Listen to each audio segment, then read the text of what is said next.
Astrology है, ज्योतिष एक डिवाइन नॉलेज है, दैवी विद्या है। अभी तक हमने आपको बुध के बारे में बताया। बुध यानी मरकरी प्लेनेट एक से एक नंबर यानी फर्स्ट हाउस से लेके और 11th हाउस में अगर अलग अलग बैठे तो क्या फल देगा। क्लियर। आज जो है वो सब्जेक्ट ये है कि बुध यदि 12th हाउस में बैठे, 12वें घर में बैठेगा तो क्या फल मिलेगा। तो इसके लिए एक तो बुध के कारकत्व तो देखिए, आपको मालूम होने चाहिए क्या सिग्निफिकेशंस हैं, बुध से क्या क्या मालूम कर सकते हैं। सेकंड नंबर की 12th हाउस जहां बैठा है तो 12th हाउस से आप क्या क्या चीज़ें मालूम करेंगे। और इसके अलावा फिर ये इस ग्रह बुध के साथ में कोई ग्रह बैठा है सपोज़, यानी कंजंक्शन या किसी ग्रह की दृष्टि है, एस्पेक्ट, तो उसको भी देखें। और बुध का बल कितना है, स्ट्रेंथ कितनी है, कितने डिग्री का है, ये भी देखना ज़रूरी है। क्लियर। इसके अलावा फिर बुध यहाँ किस राशि में बैठा है, किस नंबर की राशि में बैठा है, उसके हिसाब से भी फल चेंज हो जाएगा। क्लियर। तो सबसे पहले देखते हैं कि बुध के क्या क्या कारकत्व हैं, यानी सिग्निफिकेशंस क्या क्या हैं। तो बुध जो है वो इंटेलिजेंसी का कारक है, यानी व्यक्ति की इंटेलिजेंसी कितनी है ये पता चलती है, कितना बुद्धिमान है। और किसी चीज़ को जल्दी समझना, ग्रेस्पिंग, याद कर लेना, मेमोरी, ये इससे देखा जाता है। इसके अलावा बुध जो है वो गणित का कारक है, मैथ्स जो सब्जेक्ट है वो उसमें कितना एक्सपर्ट हो सकता है, ये मैथ्स के बारे में प्रेडिक्शन बुध से किया जाता है। क्लियर। इसके अलावा अकाउंट्स है, पैसे का लेन देन, सब तमाम जो बैंकिंग वाला काम है और अकाउंट्स का काम है, ये जो है इसके लिए बुध को देखा जाता है। इसके अलावा मेडिकल फील्ड है, जुडिशरी है, इंजीनियरिंग है, और इसके अलावा एस्ट्रोलॉजी है, वो भी इससे देखते हैं। इसके अलावा ये जो है राइटिंग का काम इससे देखा जाता है, यानी लिटरेचर लिखना या पोएम लिखना, कविता लिखना, ये सारी चीज़ें बुध से इसका प्रेडिक्शन किया जाता है। क्लियर। इसके अलावा जो है ये ऑफिस में जो क्लर्क्स होते हैं, पूरा हिसाब किताब रखना, लेखा जोखा रखना, डाटा मेंटेन करना, ये सारी चीज़ें जो हैं बुध से देखी जाती हैं। इसके अलावा बुध जो है वो म्यूज़िक का कारक है, यानी स्पेशली ये इंस्ट्रूमेंटल म्यूज़िक, जो बजाने वाले इंस्ट्रूमेंट हैं, तो वो उनका ये कारक है। यानी इंस्ट्रूमेंटल म्यूज़िक के बारे में अगर प्रेडिक्शन करना है तो आपको बुध को देखना पड़ेगा। फाइन आर्ट्स का कारक है। इसके अलावा हंसना हंसाना, यानी जो ह्यूमर वाली एक चीज़ है, वो बुध उसका एक क्वालिटी है, तो बुध को देखा जाता है उसके लिए। इसके अलावा व्यक्ति यदि नपुंसक है, इम्पोर्टेंट है, तो इसके लिए भी बुध को ही देखा जाता है। और कुछ लोगों के जो ट्विंस बच्चे पैदा होते हैं, यानी जुड़वा बच्चे पैदा होते हैं, तो ये ट्विंस का भी कारक जो है बुध है। क्लियर। तो ये बुध से इतनी सारी इन्फॉर्मेशन आपको मिल सकती है। अभी ये चूंकि बुध यहाँ 12th हाउस में बैठा है, तो 12th हाउस से आप क्या क्या चीज़ें मालूम कर सकते हैं, ये देखिए। तो 12th हाउस से व्यक्ति का एक्सपेंडिचर पता चलता है, 11th से उसकी इनकम है, 12th में खर्च करता है, ये व्यक्ति स्वयं है, नंबर 1 हाउस लग्न, और फिर यहाँ पर जो बचता है उसको 2nd हाउस यानी बैंक बैलेंस है, यहाँ जमा कर देता है। तो यहाँ 12th हाउस से व्यक्ति का एक्सपेंडिचर कितना खर्च कर रहा है ये पता चलता है। अगर कोई लॉस है, हानि है, तो वो यहाँ से देखते हैं। इसके अलावा ये शैया सुख का घर है, प्लेजर ऑफ बेड इसको कहा जाता है। इसके अलावा ये भोग विलास का घर है, इंडल्जेंस इन लग्जरी। और इसके अलावा ये कामुकता का घर है, व्यक्ति कितना कामुक है ये इससे पता चलता है, लस्ट कितना लस्टफुल है। क्लियर।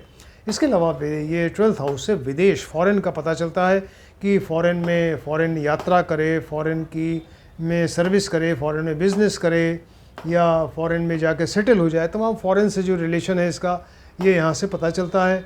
इसके अलावा कुछ लोगों को जैसे जेल हो जाती है, जेल है, कैद है, इम्प्रिजनमेंट, वो इससे पता चलता है। इसके अलावा कोई पनिशमेंट है, दंड है, दुख है, दरिद्रता, पॉवर्टी है, ये सब यहाँ 12th हाउस से देखिए। और इसके अलावा यहाँ पर जो है रोग कोई हो जाए, डिसीज़ हो जाए, यानी ये लॉस ऑफ हेल्थ है, यानी ये हानि है, ये हेल्थ का कारक है नंबर 1, और ये हानि है, तो यानी स्वास्थ्य की हानि करने वाला घर हो गया।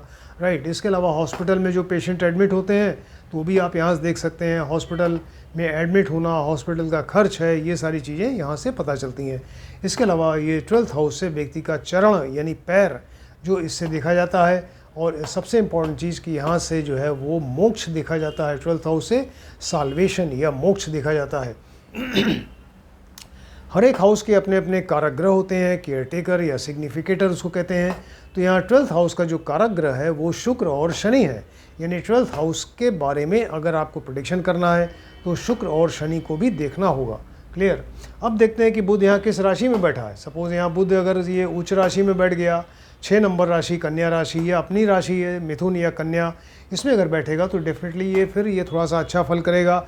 लेकिन ये व्यक्ति यहाँ पर जो है बुध यहाँ 12th हाउस में बैठा है, तो यहाँ बड़ा कल्पनाशील होता है, हर समय जैसे कल्पना में खोया हुआ एक इमेजिनेटिव होता है। और इसके अलावा जो है ये इंट्रोवर्टेड टाइप का होता है, एकांत प्रिय होता है, सॉलिट्यूड डियर जिसको कहते हैं।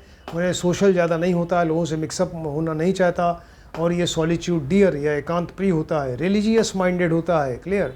इसके अलावा जो है ये बुध जो है चूँकि अपनी अच्छी राशि में है, तो व्यक्ति रिच तो होता है, धनी होता है, लेकिन यहाँ खर्च भी बहुत ज़्यादा होता है, इसका फिजूल का खर्च करता है, ये भी चीज़ है यहाँ पर। क्लियर। विदेश से इसको फ़ायदा हो सकता है, विदेश अगर यात्रा करे, विदेश से इम्पोर्ट का एक्सपोर्ट का बिज़नेस हो, या विदेश में सर्विस करे, सेटल हो, तो वहाँ पर इससे कुछ फ़ायदा हो सकता है, राइट। इसके अलावा ये जो राइटिंग वर्क है, क्रिएटिव फील्ड है, उसमें ये कुछ अच्छा कर सकता है, रिसर्च वर्क यहाँ से ये सक्सेसफुल हो सकता है। इसके अलावा ये बुध यहाँ जो है अगर ये अपनी उच्च राशि स्वराशि में है, तो यहाँ पर ये भी देखिए कि ये फिर भी उच्च राशि स्वराशि होने के बावजूद भी इसका वैवाहिक जीवन अच्छा नहीं होता। ये व्यक्ति इम्पोर्टेंट हो सकता है, इम्पोर्टेंसी हो सकती है इसको, और वैवाहिक जीवन इसका अच्छा नहीं होता। क्लियर। अब देखते हैं कि बुध अगर सपोज नीच राशि में बैठ गया, या नीच राशि इनकी मीन राशि है, यानी 12 नंबर राशि जो गुरु की राशि, या शत्रु राशि जो चंद्रमा की राशि है 4 नंबर, या कर्क या कैंसर राशि। क्लियर। तो अगर ये अच्छी राशि में नहीं बैठा है, तो बड़ा एंग्जाइटी, टेंशन रहता है, हर समय टेंशन, और इसके अलावा जो है खर्च ज़रूरत से ज़्यादा फिजूल का खर्च करता रहता है, कोई कंट्रोल ही नहीं है जिसका। इसके अलावा नींद की समस्या रहती है, नींद ही नहीं आती, ये प्रॉब्लम है इनको, और व्यापार में नुकसान होता है। इसके अलावा जो है ये जैसे शेयर है, सट्टा बाज़ार है, स्पेकुलेशन, उसमें अगर पैसा लगाता है उसमें नुकसान होता है। कम्युनिकेशन स्किल इसकी अच्छी नहीं होती, अपनी बात को ये ठीक से बता नहीं पाते, एक्सप्रेस नहीं कर पाते। और इसके अलावा जो है बुध जिन जिन चीज़ों का कारक है, जैसे स्किन का कारक है, त्वचा का, नर्वस सिस्टम का कारक है, तो वो उससे संबंधित यानी त्वचा संबंधी कोई रोग हो, या नर्वस सिस्टम से रिलेटेड कोई बीमारी हो सकती है। इसके अलावा इसको एंग्जाइटी, टेंशन और अनिद्रा यानी नींद ना आना, इनसोम्निया जिसको कहा जाता है, वो वाली प्रॉब्लम यहाँ पे हो सकती है। क्लियर। तो इतनी सारी इन्फॉर्मेशन आपको मिलती है अगर बुध यहाँ पे 12th हाउस में बैठा है। एक चीज़ और किया है, ये 6, 8, 12 जो है ये 3 हाउस कुंडली के, इसको दुह स्थान कहते हैं, यानी अच्छे स्थान नहीं माने जाते 6, 8, 12। तो अगर लेकिन इसमें अगर ये जैसे 12th में बैठा हुआ है बुध यहाँ पे, तो 6 और 8 के स्वामी अगर यहाँ पर बैठ जाएं 12th में, तो इससे विपरीत राजयोग बनता है। इसका मतलब ये हुआ कि बुध की 2 राशियाँ हैं, 3 और 6, मिथुन कन्या।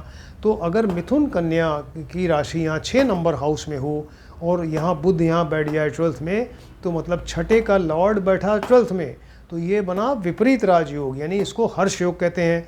तो यहाँ मिथुन या कन्या राशि हो और बुध यहाँ बैठे, तो ये विपरीत राजयोग बनेगा, इसको हर्ष योग कहते हैं। सपोज़ यहाँ पे 3 और 6 नंबर राशि हो अष्टम में, तो अष्टम का लॉर्ड बन के 12th में बैठेगा, तो यहाँ पे सरला योग बनता है, ये भी विपरीत राजयोग है। तो 6th हाउस से हर्ष योग और 8th हाउस से सरला योग बनता है। अगर विपरीत राजयोग बनेगा तो शुरू में बहुत ज़्यादा संघर्ष, बड़ी मुसीबत, और ये बहुत झेलना पड़ता है, इसको काफ़ी परेशान हो जाता है, लेकिन फिर बाद में इसका रिजल्ट बहुत ही बढ़िया होता है, और ये विपरीत एक राजयोग की तरह फिर लास्ट में ये फल देता है। तो इतनी सारी इन्फॉर्मेशन आपको बताया कि अगर बुध यहाँ 12th हाउस में बैठेगा तो क्या फल मिलेगा। आप इसको ध्यान से देखें, स्टडी करिए। किसी ने अगर हमारा चैनल सब्सक्राइब नहीं किया है, काइंडली सब्सक्राइब करें, जिससे कि आने वाले अभी बहुत सारे वीडियो हैं आपको दिखाई देंगे। आप भी स्टडी करिए और आप भी ज्योतिष सीख सकते हैं। Thank you.